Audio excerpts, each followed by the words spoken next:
Today we are going to discuss about battery. नहीं, आप जिस बैटरी के बारे में सोच रहे हो ये वो बैटरी नहीं है। सो हेलो गाइस, केम छो, welcome to our channel Miss Brain Boost. आज हम डिस्कस करेंगे बैटरी के बारे में which is covered under law of torts. अभी तक आप सिर्फ सामने वाले को हाथ उठाकर डरा रहे थे। जब आप सिर्फ डरा रहे थे then it was covered under assault, but आप अब गुस्से में आकर इंटेंशनली किसी को ज़ोरदार लात मार देते हो जिससे उसको इंटरनल इंजरीज हो गई और उसके मुंह से ब्लड आ गया, तब आप बैटरी के लिए लाइबल होंगे। इन सिंपल टर्म्स, बैटरी एक इंटेंशनल और अनलॉफुल यूज़ ऑफ फोर्स होता है जहाँ पर आप बिना सामने वाले के कंसेंट के कोई एक्ट करते हो जिससे सामने वाले को सीवियर हार्म होता है। मतलब असॉल्ट को जब आपने हकीकत में बदल दिया तो उसे बैटरी कहते हैं। फॉर एग्जाम्पल, आपने किसी को पंच किया, it will come under battery. आपने किसी को धक्का दे दिया और वो पीछे नदी में गिर गया, it will amount to battery. Okay, so now let's discuss about elements of battery. सबसे पहली चीज़, डिफेंडेंट जो है, डिफेंडेंट वो पर्सन होता है जो एक्ट को कमिट करता है। उसका इंटेंशन होना चाहिए कोई हार्मफुल एक्ट कमिट करने का, सामने वाले को नुकसान पहुंचाने का। दूसरा इंपॉर्टेंट एलिमेंट ये है कि कॉन्टैक्ट या फिजिकल यूज़ ऑफ फोर्स होना चाहिए। Use of force is the basic requirement of battery. ज़रूरी नहीं है कि आपका डायरेक्ट फिजिकल कॉन्टैक्ट ही हो, indirect physical contact will also come under battery. जैसे कि आपने किसी पे पानी फेंका और वो असॉल्ट होगा, अगर पानी की एक बूंद भी उस पर्सन पे पड़ गई तो वो बैटरी में इंक्लूडेड होगा। अब यहाँ पर आप देख सकते हैं कि डायरेक्ट फिजिकल कॉन्टैक्ट नहीं है, then also it will be considered as battery.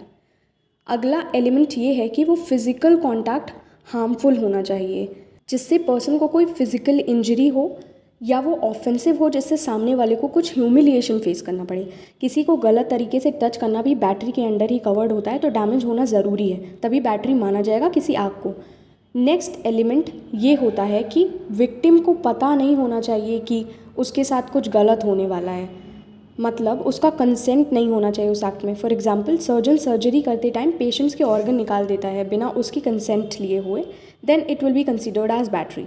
And the last but not the least is कि डिफेंडेंट के पास कोई भी लीगल जस्टिफिकेशन नहीं होगा उस पर्टिकुलर एक्शन का जो उसने कमिट किया हो, मतलब जो फोर्स का यूज़ उसने किया है या जो एक्ट उसने किया है वो अनलॉफुल होना चाहिए। जैसे कि दो लोग बात करते हुए जा रहे हैं और एक अचानक दूसरे को मारने लग जाए तो वो बैटरी माना जाएगा, बट अगर गलती से अनइंटेंशनली लग जाए तो उसे बैटरी नहीं माना जाएगा। अब बैटरी अगर आपके साथ कमिट कर देता है कोई, तो आप क्या एक्शंस ले सकते हो, लेट्स डिस्कस। सबसे पहला होता है कि आप लीगल रेमेडीज़ क्लेम कर सकते हो। मतलब अगर किसी पर्सन ने बैटरी कमिट किया है तो आप कॉम्पनसेशन क्लेम कर सकते हो फॉर द इंजरीज, पेन और सफरिंग, वॉट एवर जो भी आपका नुकसान हुआ है उसके लिए। But compensation is directly proportional to victims loss. मतलब ये है कि आप ऐसा नहीं कर सकते हो कि आपका सिर्फ हाथ कटा है और आप पैसे एक्सीडेंट के ले रहे हो। दूसरा कि एक पर्सन जिसके साथ बैटरी कमिट हुआ है वो रेस्टिट्यूशनरी रेमेडीज़ क्लेम कर सकता है। सबसे पहला कि एक पर्सन रेस्टिट्यूशनरी डैमेज क्लेम कर सकता है। इसके अंडर एक पर्सन को कॉम्पनसेशन इस बेसिस में मिलता है कि डिफेंडेंट को कितना गेन हुआ है उस एक्ट से, इंस्टेड कि विक्टिम का कितना लॉस हुआ है।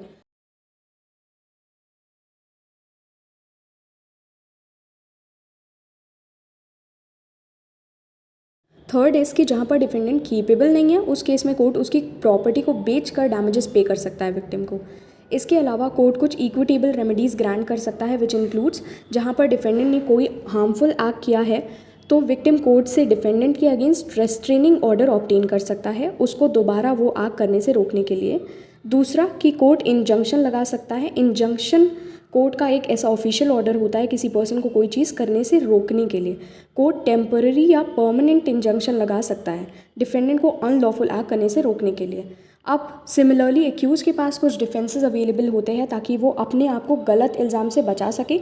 डिफेंसेस वही सेम होते हैं ऑलमोस्ट जो असॉल्ट के केस में होते हैं। उसका वीडियो हमारे चैनल पे ऑलरेडी अपलोडेड है, अगर आपने नहीं देखा है तो आप देख सकते हो, link is in the description. And channel को भी सब्सक्राइब कर दो if you are liking the content.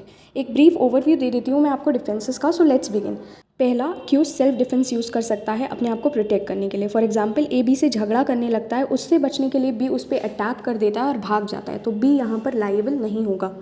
दूसरा कि डिफेंडेंट ने वो एक्ट किसी और पर्सन या प्रॉपर्टी को बचाने के लिए किया है तो वो लायबल नहीं होगा। एंड लास्ट इज कि वो प्लेंटिफ की कंसेंट से हुआ है तब भी डिफेंडेंट लायबल नहीं होगा। And that's all. I hope you enjoyed. Bye guys.